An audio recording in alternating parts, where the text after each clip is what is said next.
In this video, I'd like to walk you guys through sort of from start to finish how I introduce hobbles to a young horse. Hobbling is a great tool to use in the backcountry when you're hunting. It allows you to turn your horses out to graze without the worry of them sort of running off. You can use it in the trail. If you don't have anything to tie your horse to, you can throw a set of hobbles on them and keep them from walking off on you. And it also just gets them used to having things around their feet. And so if you get them caught up in wire or they get constrained of some sort, teaching them not to fight it and struggling against it could really save you from getting in a big wreck. It's been a few months since I've posted some content, so I thought I'd show you what I've been up to.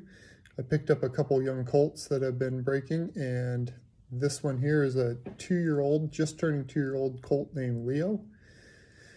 Leo hasn't been handled very much, and he was raised pretty much completely wild, turned out, and when I got him, he wasn't halter broke or really couldn't stand being around people at all. So as you can see in this video here, I'm just really spent a lot of time with him working on desensitizing, touching him, putting my hands on him, making sure he realizes that I'm not going to hurt him.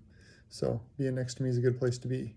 Now this colt I have not done very much as far as picking up his feet. So you'll see that here in the video that he really does not like having his feet touched. So it's exactly what we're going to do. I'm just going to quickly run my hand or slowly run my hand down his leg and, sort of that pressure and retreat or push and retreat type motion. And just letting him know each time I'll go just a little bit further down his leg.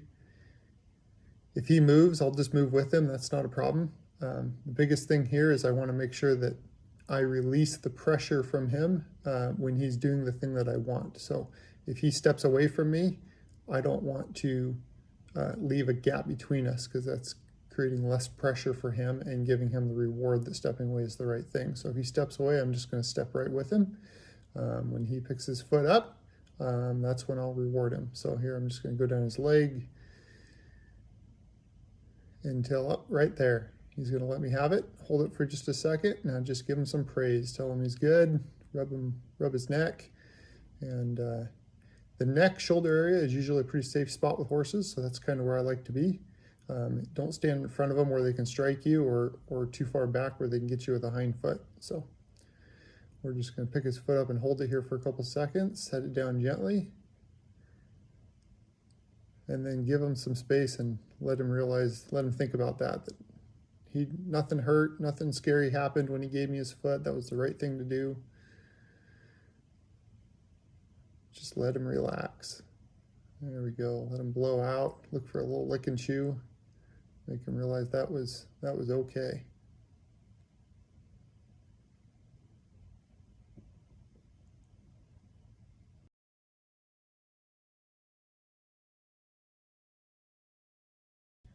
Once again, we'll see if we can hold it just a little while longer this time.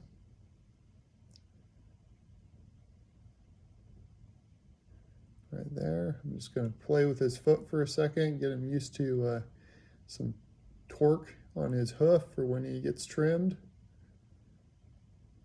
Set it down nice and easy. Now we'll go to the other side, but first I'm just going to move him, reposition him here a little closer to the camera so you guys can see better. And we're going to do the same process all over again. Try to do it on both sides equally, so just because he let me pick up his left foot doesn't necessarily mean he's going to let me pick up his right. But he does seem to be a little bit better. I've noticed working with this colt, he tends to do better with things on his right-hand side. So I expect this one to go a lot easier.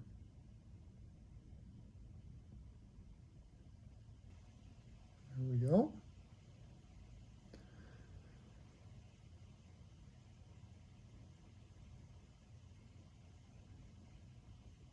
A lot of this may seem pretty basic, but again, if you can't pick up a horse's feet, if you can't handle them, if you can't touch them, probably not ready for hobbles. So we kind of got to do this pre-work first. I thought this would be a really good one to show you on because the other one I picked up is a year older. He just turned 3. I've had both these horses for right out about a year now, and I've spent most of my time working with the older horse. I'll do a video on him. His name's Hank here later. So this one here, really, I haven't done a whole lot with. I bought him as I think he was 11 months old when I bought him last summer, and he's just been basically turned out to grow up. So, you know, I worked on catching him, worked on training him to lead, worked on loading him in a trailer, and a couple basic things, but I really haven't spent a ton of time with him. So you're seeing a horse that's really getting its feet touched and getting hobbled for the very first time. Thought he would be a really good example. So next up, I've got a cotton rope, a soft cotton rope, so it doesn't burn them. Versus a lot of the lead ropes that I like to use have nylon in them and not as good for this process. So I always like to start with just making sure that he's not going to be scared of the rope. And I've done a fair amount of rope desensitizing with this horse, so flipping it around him and on top of him and stuff should not scare this horse, but just like to make sure when I introduce something new that he kind of knows what it is. Again, understands it's not going to kill him. And next, we're just going to use this rope to put a little pressure around his foot. And the idea here is that we're teaching him and getting him comfortable with having pressure around his ankles or his cannon bone. And secondly, letting him give to that pressure. So my goal here is I'm going to try to lead him around a little bit by his foot. We're just going to put slight pressure on it and hold it. And then when he gives it to me, we'll release the pressure.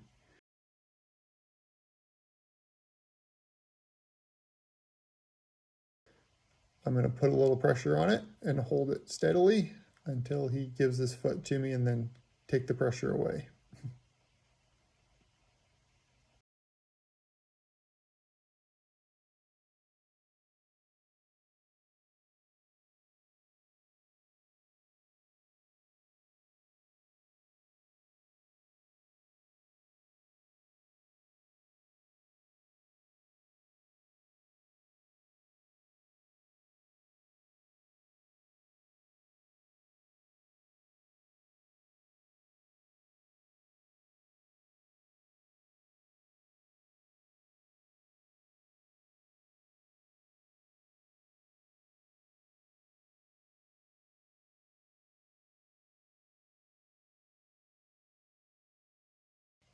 There you go. Now he's starting to get the program figured out.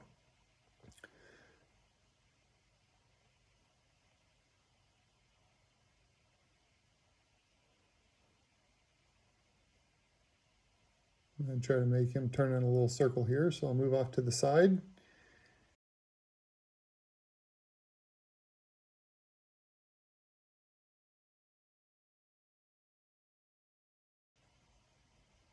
A lot of horse training is about having patience. Each horse kind of learns at his own pace, and timing is everything, so just be patient, wait for the right moment to release. They learn on the release of pressure. That's how they learn.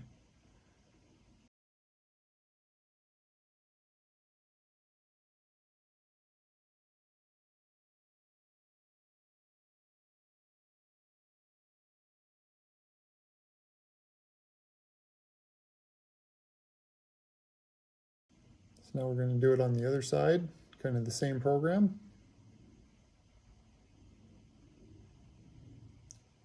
I really like how this horse is right now. You can see he has a hind foot cocked, just kind of laid back, not overly worked up. It's perfect.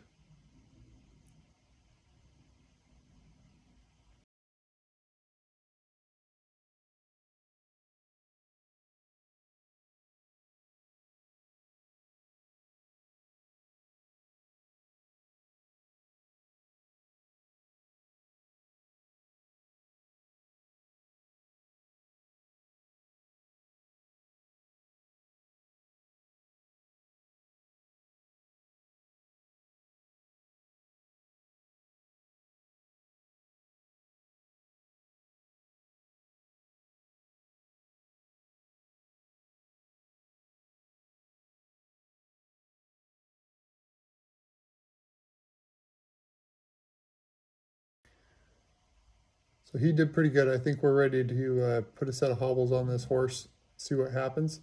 The hobbles I'm going to use are called grazing hobbles. So they have a chain in between them, and they have a little bit longer distance between the cuffs. So that allows a horse to have a little bit more freedom of movement. I use these types of hobbles when I turn horses loose to graze up in the mountains. And I think I like starting colts in these types of hobbles because it's not quite as restrictive as, say, like a figure-8 hobble or a cotton rope hobble. A lot of the times those only have just maybe 3-4 inches between the cuffs and really hold their feet close together. Those types of hobbles work really good if you're going to carry a set on your saddle and you're riding in the trail and you just need to stop and you literally don't want your horse to move, right? Carry a set of those on your saddle, and you can, if you have to get off and there's nowhere to tie your horse to, your lead horse, and you don't want him walking down the trail when you get off, you can get off and hobble him with those. Versus with grazing hobbles, the idea is you want him to be able to move around and graze, you just don't want him to be able to run. So nothing too surprising here. This horse doesn't really want me putting the hobble on his feet. He'll move around a little bit. Just stay right with him. Stay in that sort of safe pocket right at his shoulder.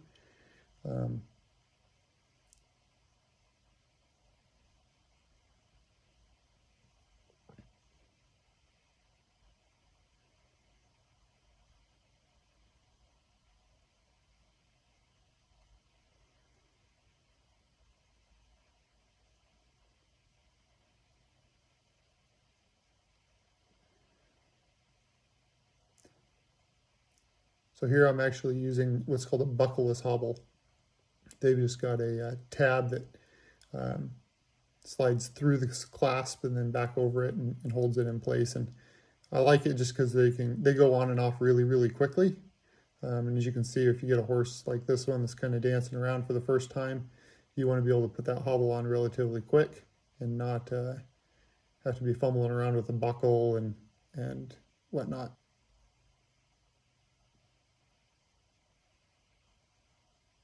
All right, now that the hobbles are on, I'm just going to let him get used to that here for a second. He's going to feel that come tight and restrict his movement.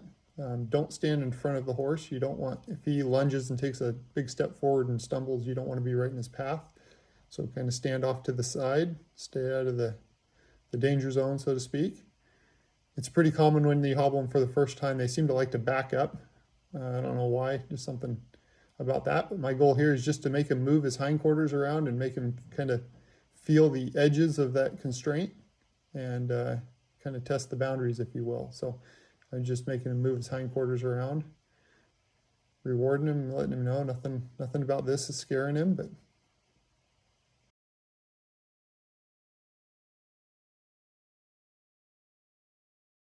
and he just popped one of them off. So unfortunately I had a rivet pop out of my buckleless hobbles, so and came free. So I had to go run back to the shop real quick and switch for another set and put those on him.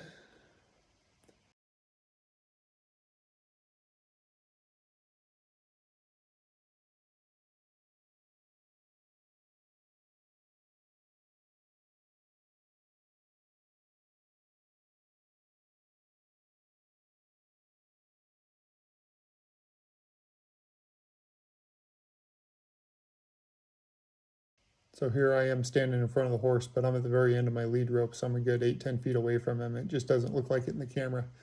But, he wants to stand there and think about that for a second. That's okay.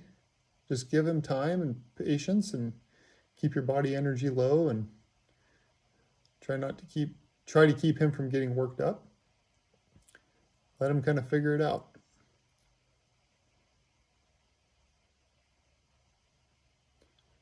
Once again, I'm going to come over here to the side. I just want him to yield his hindquarters to me. I'm just going to put a little pressure on his rear end there and get him to move his butt around.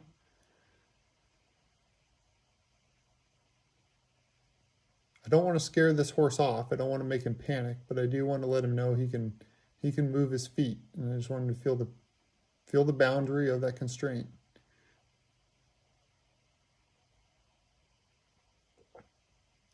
That was really good, right? I mean, he started to fight it there for a second, then figured it out and gave to the pressure and put his foot back down. So I think the best thing to do at this point, I mean, he kind of has the program figured out, but not completely yet. So just back off, give the horse some space.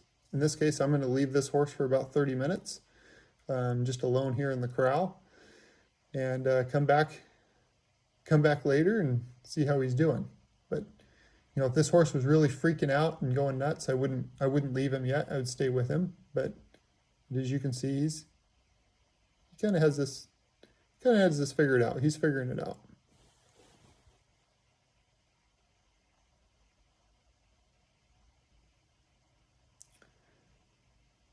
And that's what I do to hobble train a horse from start to finish.